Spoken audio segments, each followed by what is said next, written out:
স্বাধীনতার স্থপতি প্রেসিডেন্ট মরহুম শেখ মুজিবুর রহমান, স্বাধীনতার স্থপতি বঙ্গবন্ধু শেখ মুজিবুর রহমান, বাংলাদেশের স্থপতি মরহুম শেখ মুজিবুর রহমান। শেখ মুজিবের ছবি নামানোটা উচিত হয়।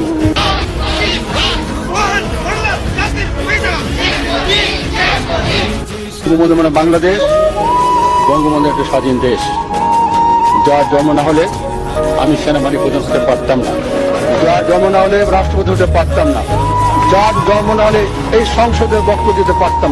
বাংলাদেশের রাষ্ট্রের স্থপতি ও জাতীয় ইতিহাসের শ্রেষ্ঠ সন্তান মরহুম শেখ মুজিবুর রহমানের প্রতি শ্রদ্ধা নিবেদন করছি। দা ভিঞ্চির মোনালিসা দুইবার রাখতে পারবে না, 7ই মার্চ সমগ্র বিশ্বে একবারই ওই ভাষণ ওভাবেই যাবে। ওই ভাষণ কি বঙ্গবন্ধু শেখ মুজিবুর রহমান বাংলাদেশের সমস্ত আপামর জনতার সম্পদ, ঠিক কিনা? স্বাধীনতার স্থপতি বঙ্গবন্ধু শেখ মুজিবুর রহমান 7ই মার্চের ভাষণ দিয়েছিলেন রেস কোর্সের ময়দানে। ওই ভাষণ আজও কুয়ার ভিতরে নিতে চান খালি। আওয়ামী লীগের নেতা, কিসের আওয়ামী লীগের নেতা? বঙ্গবন্ধু এ জাতির 18 কোটি মুসলমান, হিন্দু, বৌদ্ধ, খ্রিস্টান সকলের নেতা। এক নেতা এক দেশ, বঙ্গবন্ধু বাংলাদেশের স্লোগান।